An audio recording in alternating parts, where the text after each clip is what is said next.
This podcast is a proud member of the Unidentified Network.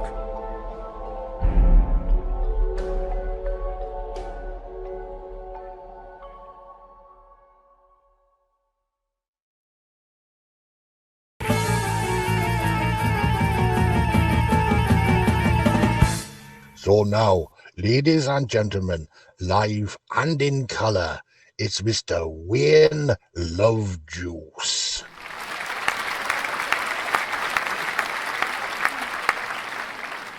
The other day our producer Louis had a chat with an interesting chappie who said that the YouTube algorithms really aren't that happy. If a channel only broadcasts once a week, so we've decided we can text ya whenever we've got a piece of news in our new book on the Track Extra.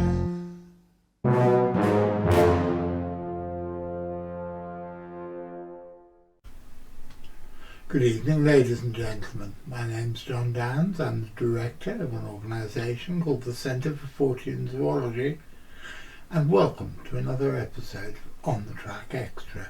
For those of you who are not aware, every Saturday afternoon at 3 for about half an hour, it's quite often longer than that, and every Wednesday evening at 6:30 for about half that, and again the times are fairly approximate quite often, we bring you a miscellany, a mishmash, a mixture, a montage, a medley, and all sorts of other things beginning of M, of hard science, weird shit, and surreality.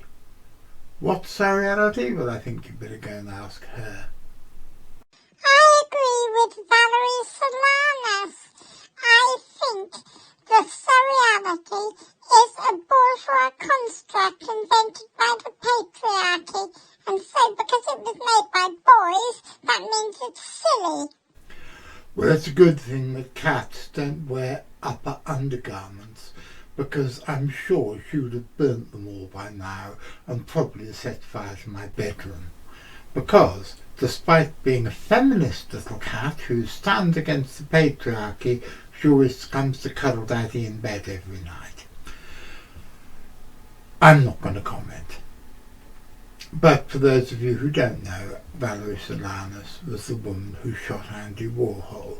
But that's another story entirely, because I'm going to tell you a long-running story which is intriguing me a lot this week, and which proves, as if any proof is necessary, that the Centre for Fortean Zoology don't just deal with damn great things like lake monsters or big feet or Bigfoots.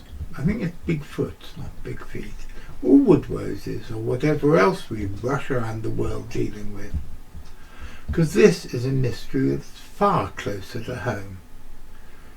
Bucks Cross is a little village only a couple of miles away from me, and if any of you have ever come to visit me, or back when my wife was still alive, come to visit us, you would probably have driven along the A39 from whichever direction you went and passed through Bucks Cross on the way to Wolfardisworthy, which is where I live. Now, I had a message the other day from a very dear, sweet adopted niece of mine, Jessica Bourne Phillips, and she sent me a picture of two moths that she had found on a wall of their house, outside wall I assume.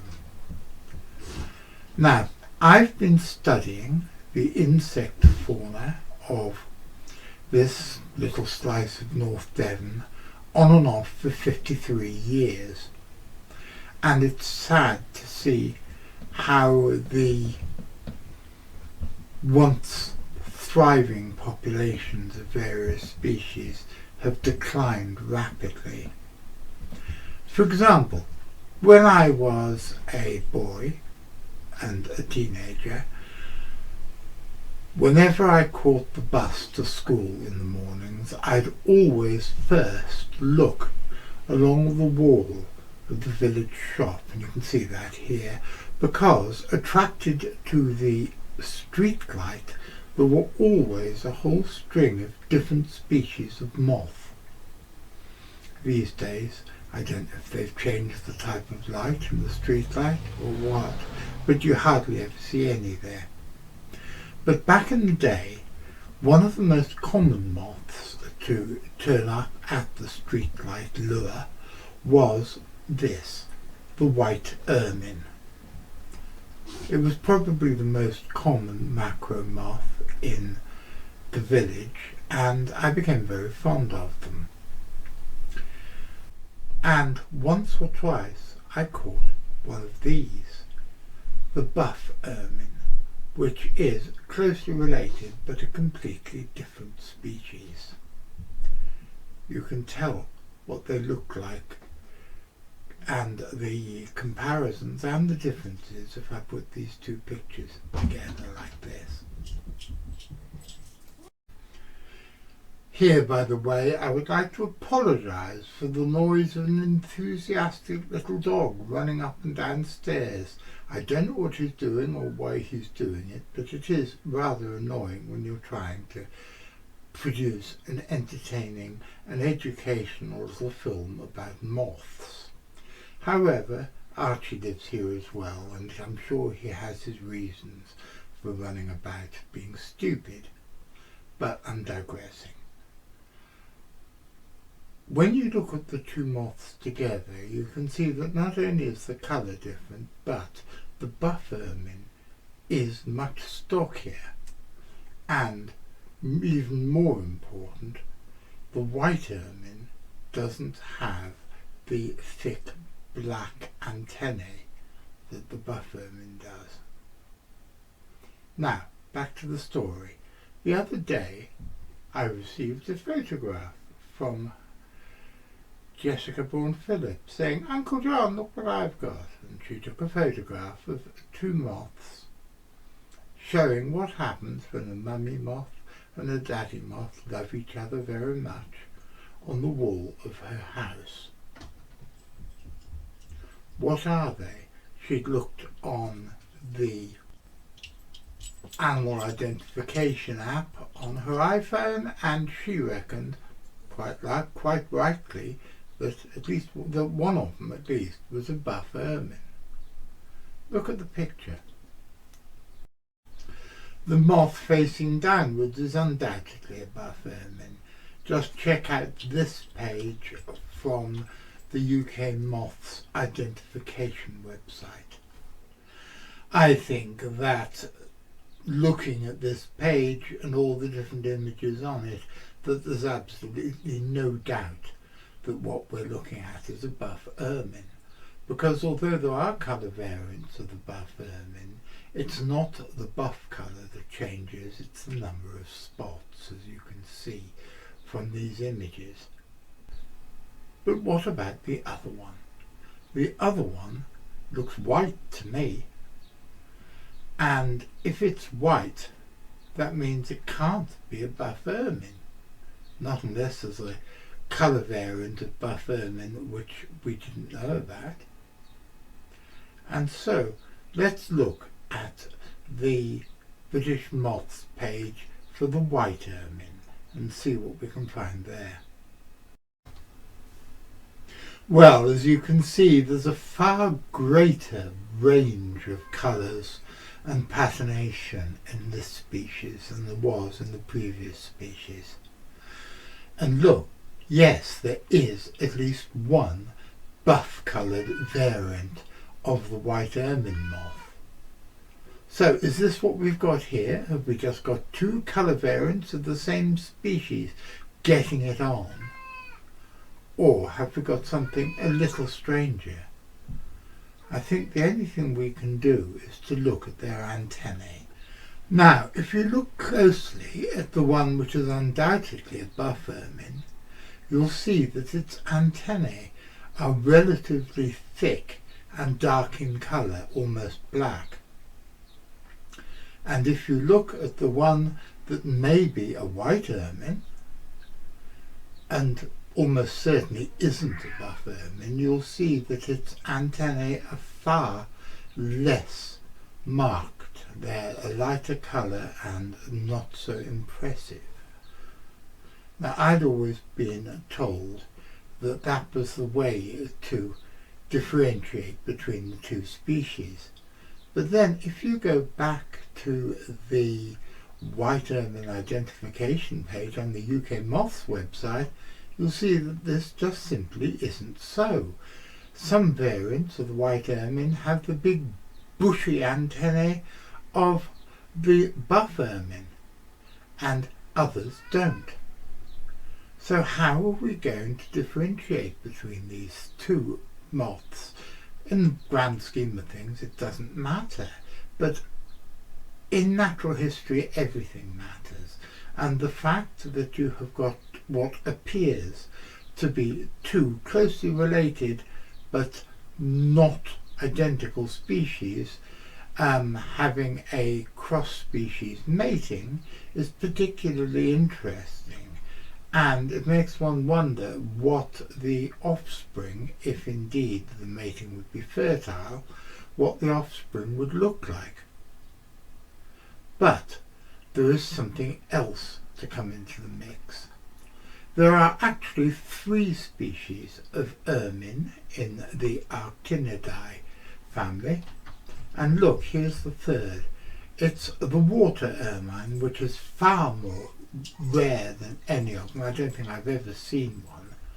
I may have seen one when I was a boy staying with relatives in Suffolk, but even then I wasn't sure that I'd identified it correctly. And they're not supposed to live in this part of the country. However, it does look more like the white ermine, which may now not be a white ermine, than any of the white ermines on the identification page look like. And look what I've found. I've found a distribution map for the water ermine, and yes, it has been found very near to where we are in North Devon. So, we now have an even more complicated conundrum. Is it 1, a buff ermine mating with a hitherto unrecognised colour variant for its own species? 2, is it a cross between a buff ermine and one of the colour variants of the white ermine? Or 3, is it a cross between the buff ermine and an incredibly rare species that has no real right being here at all? I don't know about you, and I know Richard Freeman's terrified of moths and will probably hide behind the sofa like children are supposed to do while watching Doctor Who, while watching this episode, because he really doesn't like moths. But I find it absolutely fascinating. Now, what do you think? I know there are people who are into Lepidoptera who are watching this show and who regularly watch the show, so I'd like your opinions. What do you think? We have 3 species of Arctinidae, and which one and which combination do you think this is? And what do you think, if it is a cross between 2 different species, which it does appear to be, what do you think the biological imperative was to make that happen? Is it purely that the buff ermine is nowhere near as common as it used to be, and so, in the words of Stephen Stills, the male moth thinks, well, if you can't be with the one you love, love the one you're with, and hops in for a quick rogering of a different species? What do you think? There is, of course, another thing that one should consider. The buff ermine is by far the smallest of the 3 species, and as one can see, the lighter coloured moth, whatever it happens to be, is considerably larger than the buff coloured one. That's about it for this episode. I hope you enjoyed it, and I hope you'll forgive me going off onto a little sideways look at the natural history of North Devon. This is the sort of stuff that fascinates me, and as I get older and less mobile, I do more bits of zoological detective work behind the scenes than I used to, and I find it absolutely fascinating. Thank you for watching. I hope you enjoyed it. I'll be back again on Saturday, and what am I doing on Saturday? I believe that we are going to be talking to Thomas from Hid, Denmark, who came to visit me recently as he happened to be in the area, and we had a fascinating talk which I filmed about the correlations between the Forteana of Denmark and the Forteana of the United Kingdom, and how England and Denmark are almost like twin countries because our similarities and our shared histories go back an awful long way. And I'm not just talking about rape and pillage. So, I'll be back on Saturday, and I'll be back next Wednesday. And assuming that you're there to watch me, Mr. McCrinnan, I'll be seeing you.